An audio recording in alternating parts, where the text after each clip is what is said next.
Again, welcome our viewers. This is Simple Politics. I'm Professor Kim Wehle, and today we've got my friend and colleague at the University of Baltimore School of Law, Liz Keys, who is an expert and practicing lawyer in the area of immigration law.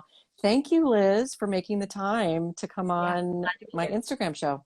So, as you know, the point of this show is to bring some of what we do in the law school classroom to people that aren't in a position, for whatever reason, to be in a law school classroom. So what I'd like to do is really break down a lot of basics about immigration law, which is such a fraught and polarizing and painful for many people topic politically.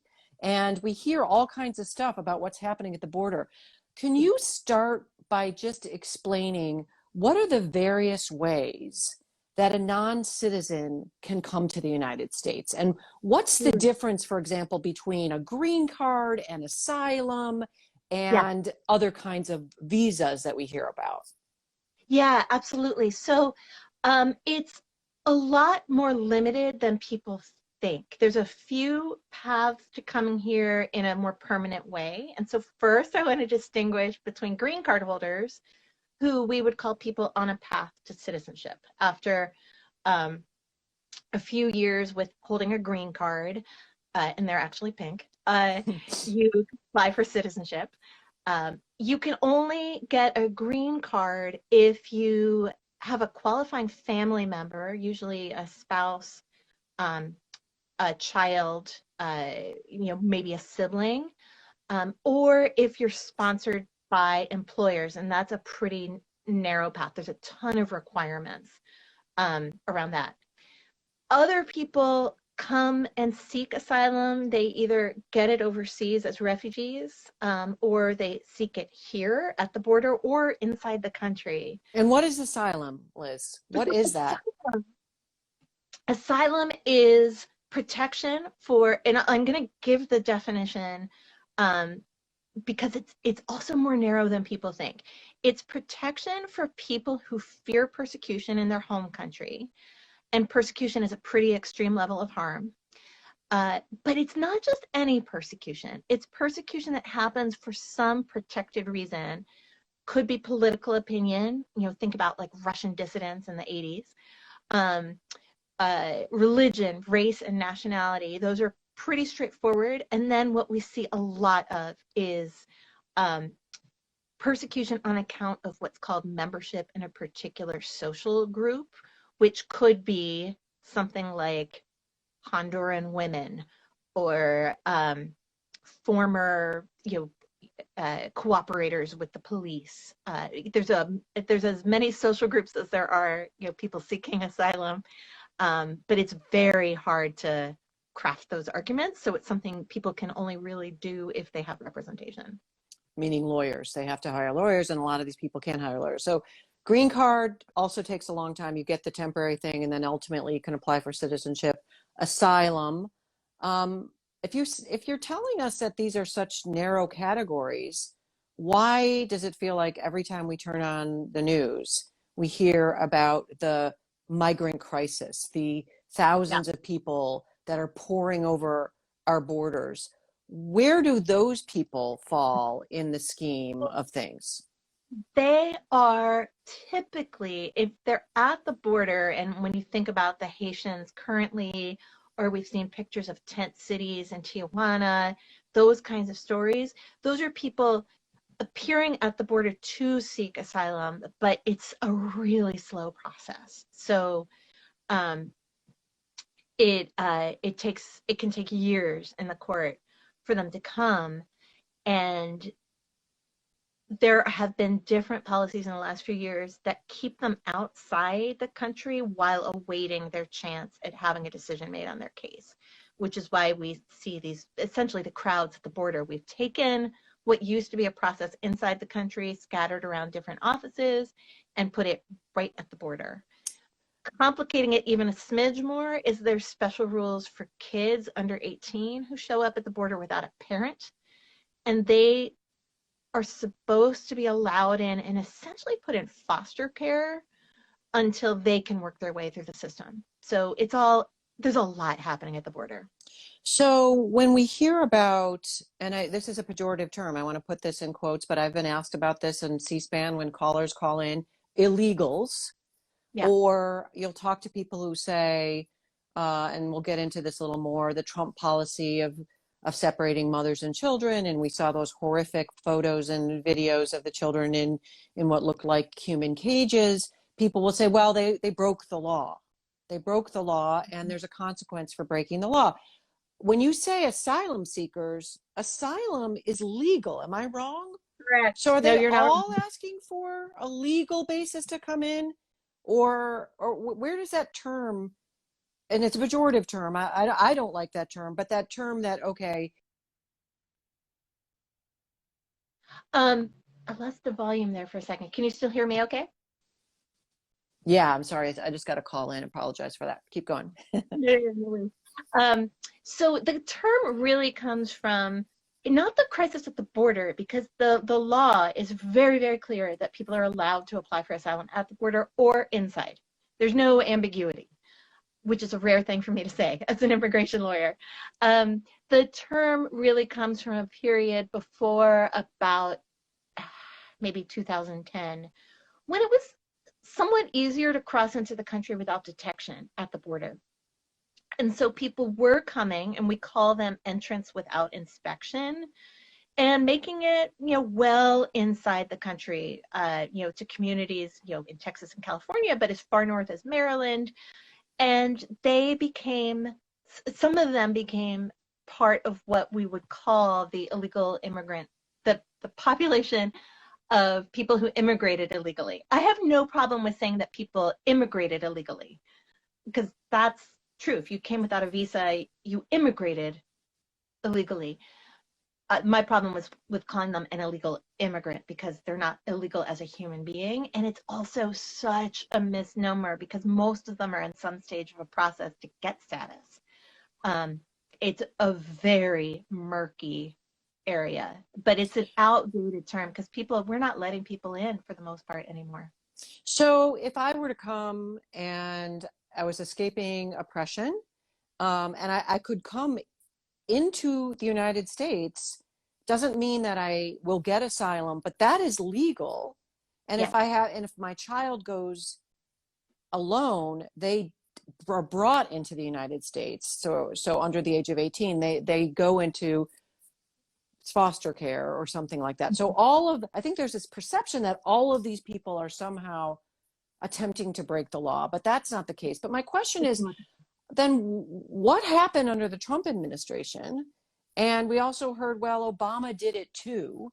And when I say what happened with separating children from their mothers, and you probably have the statistics, some of these children still are not with their families. How did that happen if they're coming actually pursuant to a legal process, even if maybe they won't succeed in getting asylum and it takes a long time and they need to find a lawyer, but they didn't break the law. A lot of them didn't break any law. Okay. So I'm going to take a quick step way back just to say, even before President Obama became president, things were really slow in the immigration system. It's an under-resourced system, and so the courts were starting to get a little creaky. They're now well beyond creaky. It's broken. There's so many cases that just here in Baltimore, there's, each of the 5 or 6 judges has 7,000 cases on their docket. It's insane. The office, another part that looks at asylum cases in sort of a first level review, is I have clients who've been waiting 5 years for that first level review. So with those backlogs, people were in the country for years and years in a legal status of seeking asylum, no argument. When President Obama wanted to do something about immigration, he wanted to seem tough on the border and sort of cracking down on this. He saw that the slow system was really allowing for things that the law wasn't intended to do. And so he started detaining families at the border. He didn't separate families, but he kept them in jail, baby jails, as immigration lawyers call them. And as a deterrent, it's a straight up deterrent. And President Trump took it, another drastic step farther by actually separating the sometimes extremely young children from their parents, sending the parents back, and in some cases adopting the children out to U.S. parents when the parents their actual parents had never given them up. It's a humanitarian catastrophe that, yes, like you said, we're still recovering from. So just again, for non-lawyers backing up, you said there's 7,000 cases per judge. So say I'm coming to America. I want asylum. I'm escaping some persecution, valid persecution. I need to get a judge to decide that I qualify for asylum, and then I would legally be there. But if you've got 7,000 people before you, and presumably these aren't 20-minute cases, you have to get into the facts about whether you qualify for asylum, and every person has different experience. You come from different countries, there are different. So it used to be, prior to Obama, while you're waiting for the judge, you could stay in the United States, all legal. Yes. So when you say a deterrent, the idea was, no, you're not going to be able to just live your lives in the United States waiting for the backlog. We're going to put you in baby jail, or under Donald Trump, we'll keep the kids but send the parents home. And so people say, we're not even going to try, even if it's a legal process, we'll stay home because, gosh, we don't want to be in limbo in either prison or separated from our kids. Did that work, Liz? Did that work to have people say, listen, I'm being persecuted. This is a horrible life. I'm persecuted in a way that might actually qualify under US law to come to the United States. So I'm going to apply for that. But it's actually better to stay in a persecuted place than to be in baby jail in Texas. Did that work? Did that incentive? No. So what happened? People still came, and people are in prisons. And to call them detention centers is a little bit of a misnomer because they're civil in name only. You're I heard the skepticism in your question. And the fact is, when your child is certain to be killed or sexually assaulted repeatedly or forced to do those things to other children, sometimes that's what we see with our clients. Sometimes the worst things our young clients have experience isn't the harm they received themselves. It's that at gunpoint they were told to harm other people, and that's what they can't get past. It's horrifying. So a parent knowing, and there's a degree of certainty here that I can't overstate, they know this is what their child will experience. They're not going to be deterred by our border policies. I'm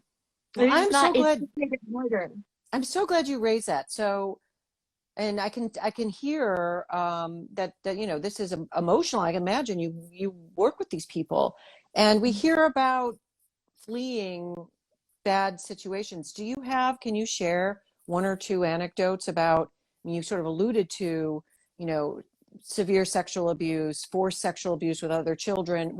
Could you give us some stories of the kinds of things that these people are moving away from that we can't even fathom, that you've experienced in your client base?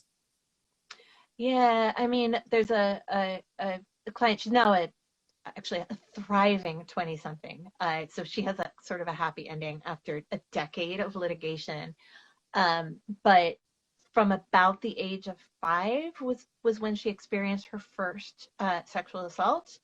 And who assaulted her changed over the years, but every single time she tried as a young kid to find safety, in a different relative's home, in a different town, as a 10-year-old, she went to the capital city looking for protection, met the same fate. Eventually, her only recourse was the gang offered her protection if she would become what's called a gang girlfriend, which we would call nothing other than a sexual slave. All by the age of 14. And, it's miraculous she made her way here, but she did, and she got here. It's equally miraculous she found a lawyer, but she did. The things the gang forced her to do were used against her in her asylum case. I got mad and wrote a law review article about how that shouldn't be so, and the government gave up the fight, which is the one time anything I've written has had that direct an impact. So they're saying she's a bad person, she's a criminal because she engaged. Okay. Yeah. And so she shouldn't come in. She shouldn't come in. So the kid cases tend to be that kids in very vulnerable situations who either have to do things or are lured in by the gangs are expert at preying on people's vulnerabilities, and it's just awful what they've experienced. Or we see parents protecting their kids from those things, or we see women of really any age, but sort of 15 to 40, who have known nothing but sexual violence because of the way women are viewed in some of these countries. So those are the people that we see. So you're talking primarily about sexual abuse. Yes. So that is what you're saying. So mom, dad doesn't want a child to experience that, says, let's try America. Oh, well, maybe Donald Trump will separate me at the border. Oh, maybe I'll be someplace in a prison, a temporary prison, but at least my child Yeah. has a chance of not being systematically abused and raped.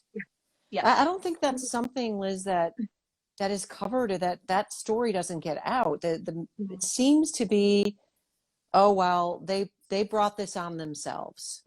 Yeah.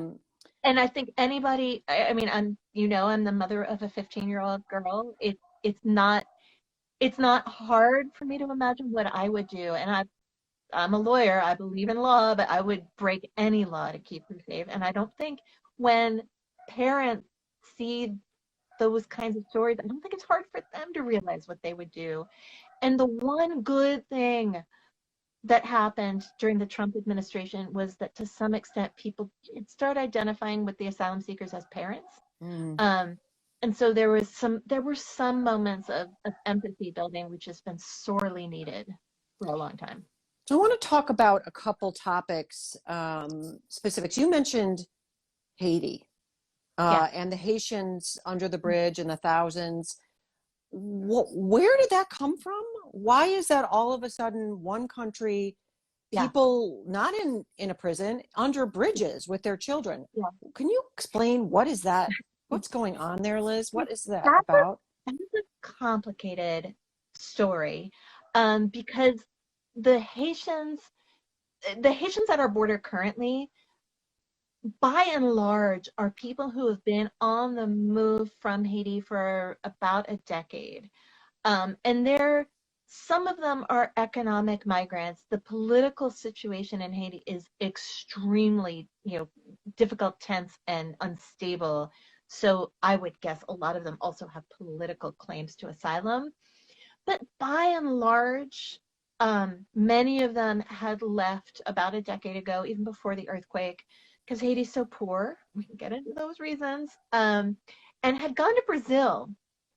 But then Brazil, the economy went south. They weren't welcome anymore, and there's also racial problems in Brazil.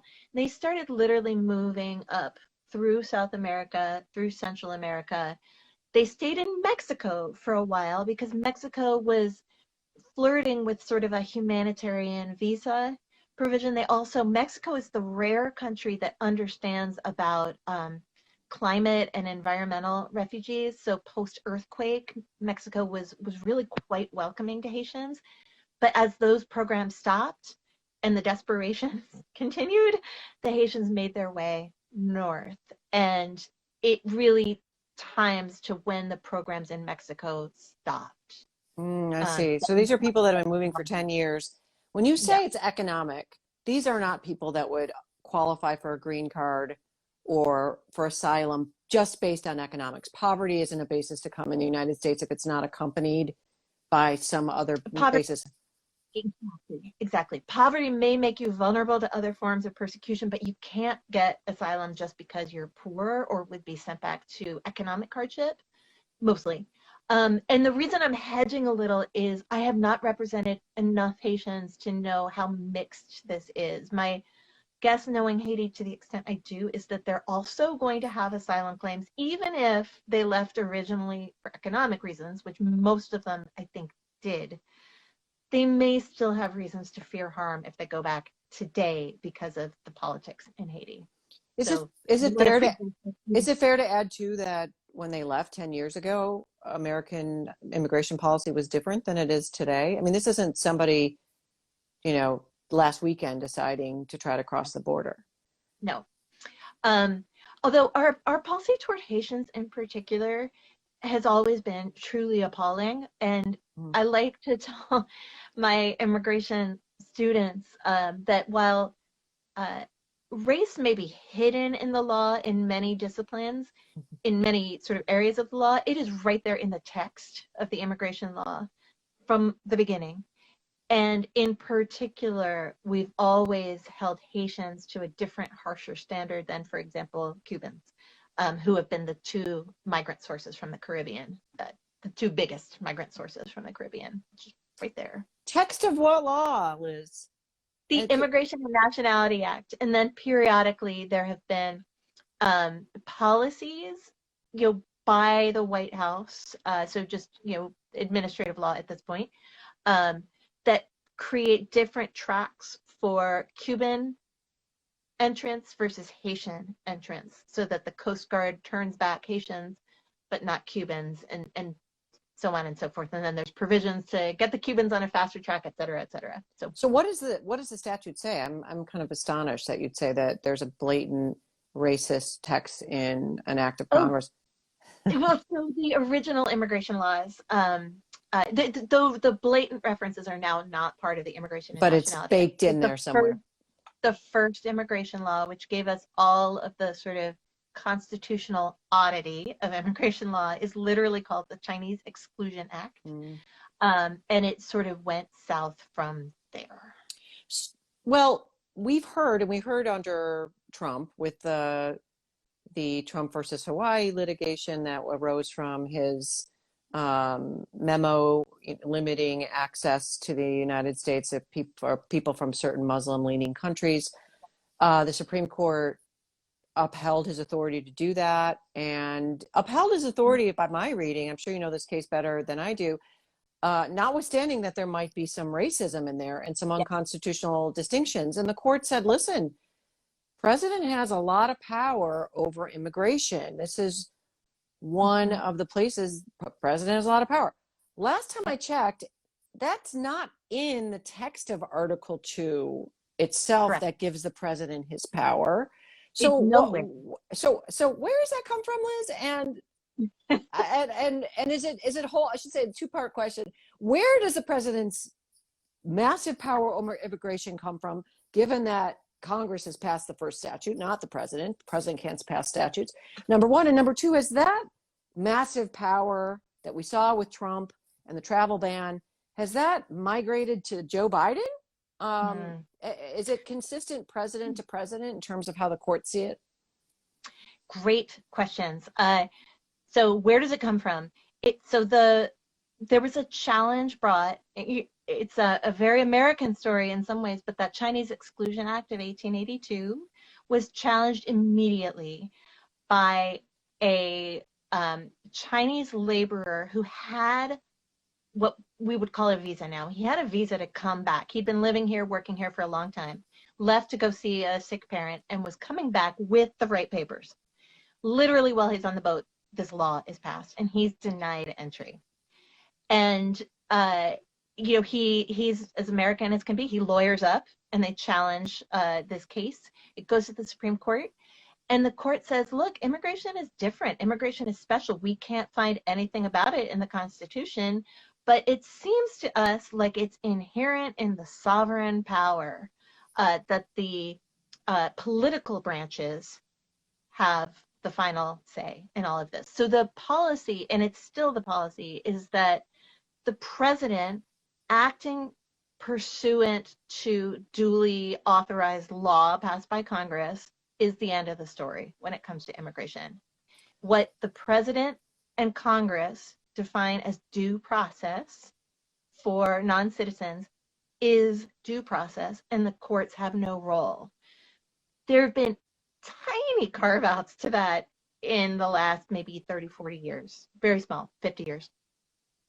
But that sense, it's known as the Plenary Power Doctrine. It's this constitutional oddity that the court was, in the travel ban case, extremely reluctant to disrupt. It's just the weirdness of immigration law. So break it down a little bit.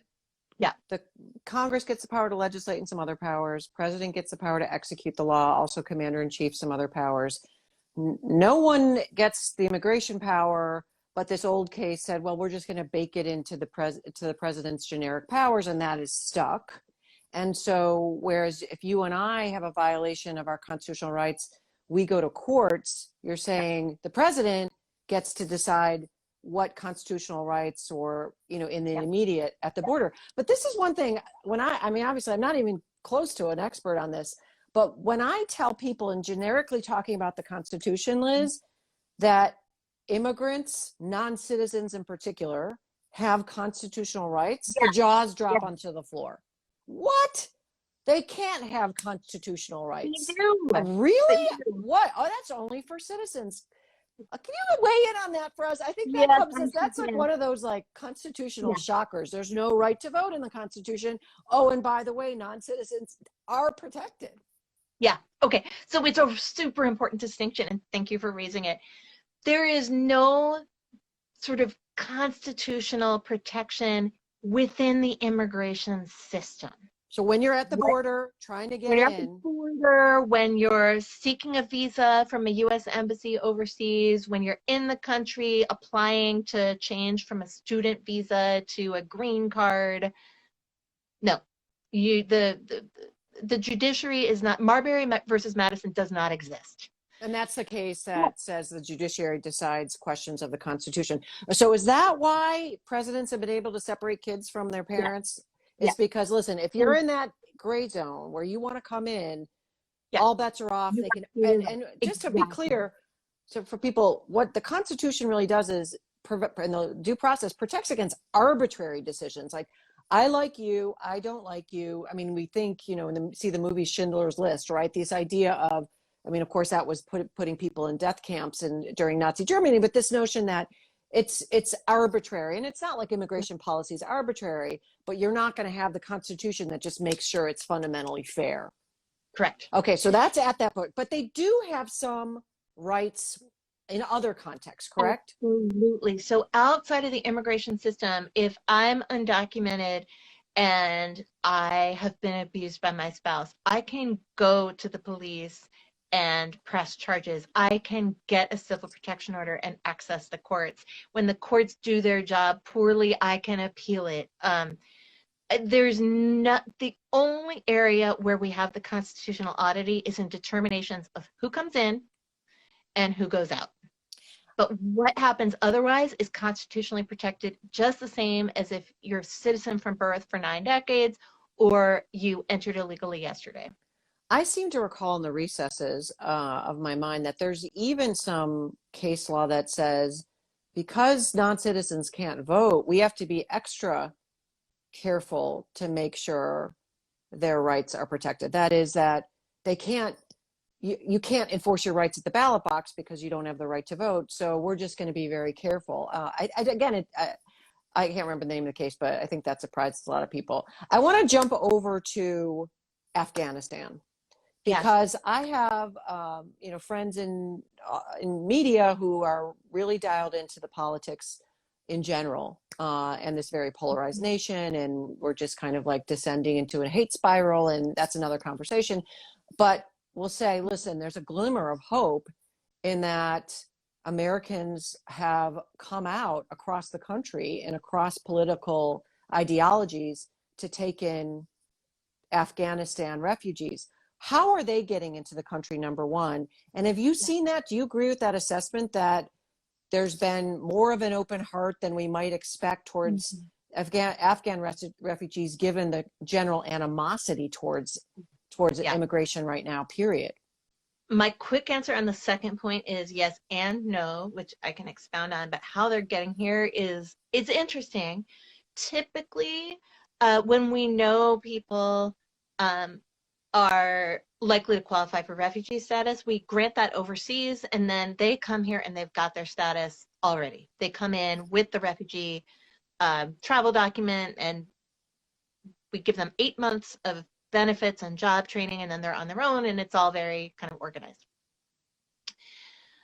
The Afghans had a different program. Generally, it's been in place since I forget the exact year, but well over 10 years, called special immigrant visas. And they are for the people who worked alongside our soldiers, essentially, or just, American in Afghanistan and Iraq. Typically, though, we're talking about the interpreters or other folks who supported the military mission in those two countries. They could apply from Afghanistan or Iraq for a visa to enter. That's not an asylum. That's not green card. That's another bucket called refugees.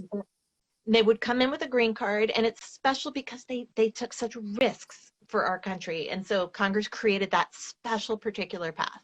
But Congress did not fund the agency. And so when I talked about those backlogs, in a few minutes ago in the asylum context, those backlogs affect almost every aspect of our system. And so there were some interpreters who applied, 10 years ago, who we saw in August saying, I haven't had my interview yet at the consulate. I can't get on a plane because I don't have the piece of paper. And so the people we knew we wanted to invite in, our systems are just so creaky and slow. There they were without the necessary paperwork in August. So what happened is really unusual, and that's that we brought them to our soil anyway, but they're on military bases. And I'm not 100% certain of this, but I think the government is probably saying you have not yet been legally admitted to the country until we screen you, until we place you in a refugee program, because that kind of screening is supposed to happen overseas. It's now happening on military bases. So that's, and a lot of them would also have asylum claims, but they're coming in with, it's actually a better status, having a special immigrant visa. As to the sort of, is this a bright side? I thought so too. It was this lovely reprieve for me, of people remembering that we bring in the stranger and that we sometimes have debts that we owe to people outside our borders. And it felt wonderful. But I have two concerns. First is that our memories are short, and the communities hosting these refugees are already dividing. Not all, but where some parts of the community are organizing toy drives for the kids and clothing drives for winter coats for the parents and what have you. And others are saying, why are we taking in people? Our town is poor. We don't have space. We don't want these people. And so that's there. And then there's also just the sad fact of anti-Islam bigotry and racism. An average sort of American who has not maybe interacted with many people from Asia, or maybe doesn't know a lot about the different religions in Asia, is not going to differentiate between an Afghan refugee and a 9/11 terrorist. And we saw that at 9/11 when Sikhs were killed, who had nothing to do with the Saudi Arabian terrorists. They weren't even Muslim, they were Sikh. And I am worried that it was a lovely moment, but it's a moment with a fairly short shelf life. And I pray that I'm wrong. Well, I have a question about, and of course this is $1 million question, or now it's $1 billion question, given inflation. But what do we do about this?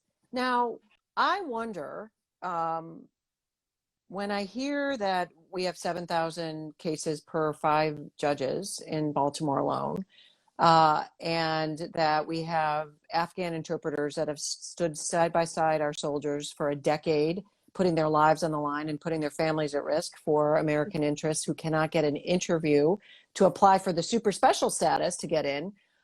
But we have prisons where we're putting them temporarily. We had part of a wall built along the border, and we have a lot of people believing that, oh, there's all of these people coming in that are illegal, and it sounds like the vast majority have facially legitimate asylum claims, which is not illegal. They're not coming here per se illegal. And prison guards, we have a comment in the chat. Why isn't the money, is one possibility that Congress says, okay, people are really divided about this. This is a problem. We don't want these people living under bridges. We don't want Americans getting upset about this. let's just hire a lot of judges. Yeah. Is that something? And then that to me seems like, why not? So that's a big part of it. And there is a hiring, there has been a huge hiring uptick in the last few years. Unfortunately, as they hire, judges quit because it's a really hard job emotionally to hear the stuff over and over. So it's a little bit of a challenge, but 100% the direction is to staffing up. And in fact, you know, locally a new court is opening in a few months and it's going to have 25 judges. It's so, and that's good for everybody. It's good for the people with claims because they'll have their claims heard sooner. It's good for the government because they won't have these backlogs that grind down. And it's good for the immigration system as a whole that people with valid claims stay and people without aren't here so long that we're deporting people whose kids are in school with our kids, who, you know, have started businesses, who have found roots. It's a lot easier to ask somebody to return home after 6 months than it is after 6 or 16 years. That's an excellent point. That is that if you don't like the immigration system and there are too many in your view, you're not you, but the, you know, ubiquitous you, then let's process them more quickly so that they get processed out. And to your point, they're not here for years. Now, is the fact that people were here for years, did that give rise to this whole DACA problem? Yeah. Yes. Tell us again, remind us what that's about. So DACA, Deferred Action for Childhood Arrivals, is essentially the program. It's a limited effectiveness program for kids brought here at a young age, before 16, who've graduated high school and whatnot, and have avoided, you know, any serious criminal problems. And because it's not an act of Congress, only Congress can create these visa buckets, like the one for the Afghan interpreters. It's not Congress. It's just been the president. President Obama did it. Trump took it away. Biden is trying to get it back. And it's all it is a promise not to deport people. And while you're in this kind of limbo status, you get a work permit, which is not to say that's nothing. It has changed lives. It has changed lives. One of my favorite thank you cards I have is a thank you card from a kid I helped get DACA. And the front page says gracias, and the inside says por cambiar mi vida, for changing my life. And I was like, I just filled in paper. But because it's a very political, it's each administration does what it wants. It's been keeping people in sort of a limbo status as progressive administrations have supported or challenged it. But just to be clear, the president, this is really clear executive power. They pick and choose how to enforce the law. The police decides who to pull over when you're on speeding on a highway. 5 cars can speed. They pick and choose who gets pulled over. President, whether it's Obama, Trump, whomever, can decide who to actually enforce immigration laws. And Obama said, I'm not going to enforce it against children, that people that came here as children or were born here. And Trump decided to do it. So that is arguably squarely within Article 2 power, the president's power. So I want to ask, the last guest I had was she's the bureau chief for the Texas Tribune here in Washington. She grew up in Texas. Mm-hmm. And I asked her about immigration in Texas. And she said, you know, listen, Kim, I have friends who, there are people camping out in their backyards all the time, crossing, that it's when you're living down there at the border and you're trying to get along with, have your life, you know, hum along, it's really a problem that the sort of northern states don't really understand. Liz, what do you say to those people, theoretically, who are like, listen, you know, you don't get it. This is a nightmare for me. I can't support this, and I'm not going to support any politician who's not going to be hard on this. Yeah. It's, I mean, it's real. And a couple other sort of examples that come up are, you know, back when border crossing happened nearer to urban areas, you know, people would cut through the high school that happened to be on the El Paso border. And so you have, you know, sort of unknown people cutting through the high school yard to get to the road. A big problem I don't know the extent, but a common problem for ranchers is this one really got my interest, is just migrant trash. Mm-hmm. Leaving water, gallon jugs, and then cattle eat it and the cattle get sick and have to be put down. I do not diminish the problems that face border states. There are other folks on the border who say this is just back and forth. My aunts and uncles live, in Tijuana or in Ciudad Juarez, and I go see them and they come see me, and it's just like the Detroit-Windsor border, which is the Mm-hmm. same story but different politics. That's 'Cause it's Canada, America. I've been there many mostly times. white. Mm-hmm. So yes, sympathy for the issue. The problem, I mean, boiling it down to a ridiculous level, is that we have created illegality. We used to have a fluidity to people coming and going. We knew who was coming and going, but people came and people went back. Farm workers came, farm workers went back. People might come for a couple of years and work, save money, and go back. For different reasons, the law makes that extremely difficult. And at the same time, starting about 50 years ago, which is when you see the creation of, the now 11 million undocumented, we put for the first time in history a numerical limit on migration from the Western Hemisphere.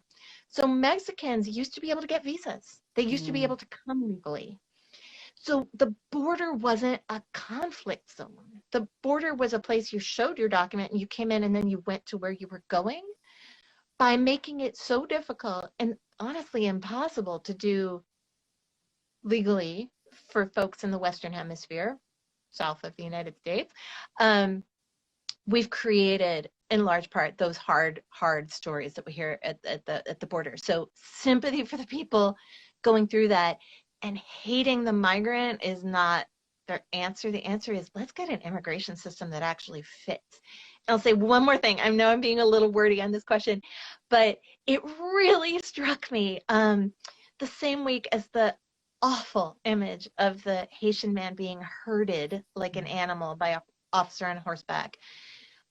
I heard a story about that, followed immediately, and perhaps intentionally, I don't know,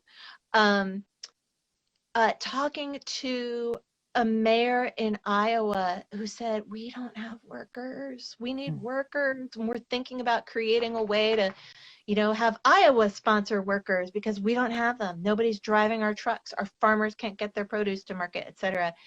And I just think, my God, what have we built? And the question I ask myself always is, if we were starting from scratch, is this what we would create?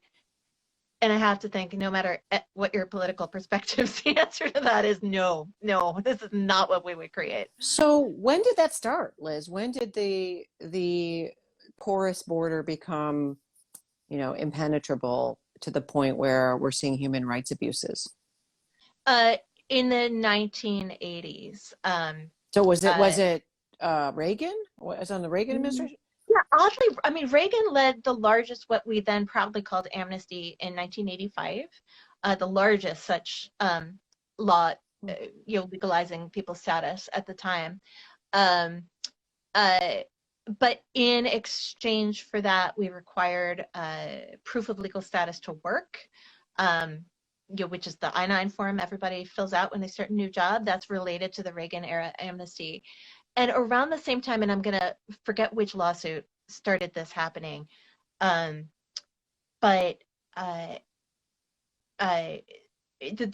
issue of illegal border crossing in urban areas started to become a political problem.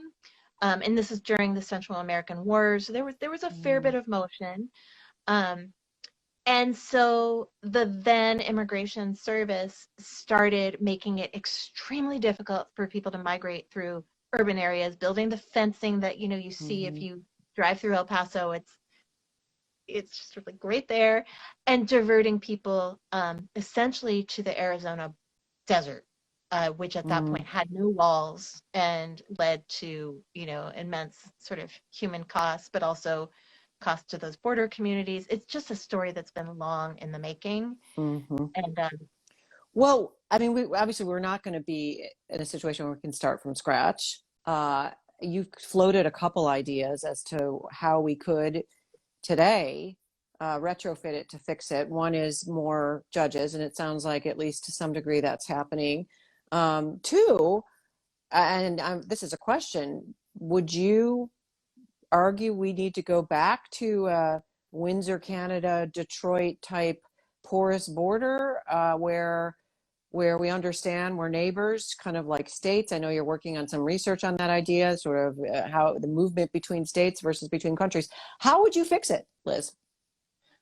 If I could wave my wand, Yeah. I think a key piece of it, a big piece on the asylum side, is putting resources in the system. But a more fundamental piece, and there's actually, the last time there was bipartisan movement on this was a bipartisan issue with really unusual coalitions between like labor unions and Chamber of Commerce, for example. It's not a left-right issue in neat ways. The bill that would have passed had it been brought to the House, it passed the Senate, simply modernized the categories, the buckets of who could come in. Mm-hmm. Because it is absurd that, we have, for example, a truck driver shortage in this country, and we have Haitians who may or may not have an asylum claim who would do those jobs. Let's just get our numbers right. And so there are other systems that, like Canada, Australia, I mean, every system has its flaws and its issues, but that are more hinged to the modern economy than ours. So you're just saying, let's just do a facelift on the law. Let's update it, upgrade it. I mean, I would love to do more, but what's realistic. Step one. What's stopping it now? If you say there's odd coalitions historically that, it's not a left-right issue, yeah. And I remember Mitt Romney and others, ran on immigration. Why is it not doing it? Why are we not going anywhere with it now? Is it just because Congress is broken full stop, or is there something else? So it's two things. It's the filibuster in the Senate now. It survived the filibuster in 2013, which is when all this happened. But then in the House, and this is getting into the weeds, but the so-called Hastert Rule, when the Republicans are in charge, they will not bring a bill that the majority of their members don't support. And so even if, which was the case, all the Dems and a good number of Republicans supported the bill, never came to the floor. So it's the procedural piece. And today it's that they just don't have Republicans in the Senate to overcome the filibuster. So why bother? Yeah. Why don't Republicans want to fix this and their constituency so angry? Is it because it's polarizing? Well, kind of like COVID? I think because it is or one of, maybe at this point, one of the top 3 things that motivate their Republican base. It's not, it's immigration reform in ways that are sort of economically grounded and putting resources in, et cetera. It tends to get sort of 70 to 80% popular support, but oh my goodness, do the people who drive the Republican base hate it. So it's that passion of the small percentage that drives what's possible, which is like other issues as well. Well, how much of it is race, do you think? Is racist?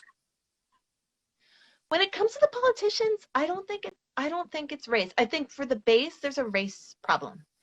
I don't think by and large it's a race problem when it comes to the politicians. Except that they're playing to that bias amongst their constituency. Yeah. Last question, because we're going to get kicked off. And this shifts a little bit. How do you, Liz, you mentioned that even judges that, the judges that are in the system are leaving because it's so hard. You're living through this. What's it like as a mom, as a teacher, and as a lawyer, and as just someone who knows you personally, someone with a very big, compassionate heart? What is this? How do you do this? Sometimes I don't feel like I do it very well. I would say the easiest of those is hard as a lawyer. The burnout rate among immigration lawyers is shocking, and there's been some interesting data released this year on that. It's extremely hard as a mom because I can empathize with my clients, and it's used to be especially hard because they were separated from their children, and but I'll tell you where it's easy, and that's as a teacher, because for 2 reasons. First, that's where the students are fired up. it's in the news, and whatever angle they come in on this, they want to know more. They want to know why, and that is a wonderful thing to teach to. But also, I teach an awful lot of students who have the energy to go in and do better. And it's energy that in my own practice I fight to summon. And so when I know that I'm helping somebody go out fresh and energetic to continue the work, that is the best thing in the world. So that the teaching part is sort of what keeps the rest of it going. What can regular people do? Regular people can there's so many things. Like the stories of the toy drives for the Afghan refugees are like so lovely. And there's local organizations all over the country that support immigrants in very mundane ways that are not sort of in the headlines. People with language skills are so valuable to making everything happen, from the law to the social work to everything else. But honestly, this sounds so basic, but people can find points of empathy, read a book. Here's one just to recommend. Exit West is the most beautiful short piece of fiction that really summons our sort of deepest humanity. And think about that and not be afraid to voice things that are pro-immigrant out loud. When I see letters to the editor saying welcome, I want to weep with gratitude. So maybe that's a little bit akin to find an immigration lawyer and give them a hug. But I really think all of this depends on people remembering their humanity, and not to end with praise for you, but it also depends on us understanding the law and understanding these aren't lawbreakers. And so I have to thank you for the work you do making civic education real. It's so important. Well, Liz, thank you so much. I learned a lot, even though I've been teaching for a long time, and I join hands with you around getting back to our humanity and our core values. I think that's the path forward on a lot of issues in America. Anyway, thank you so much for being on Simple Politics. Thank you to the people listening. Yeah, thanks everybody in the great comments. Have a great night. Bye now. You too.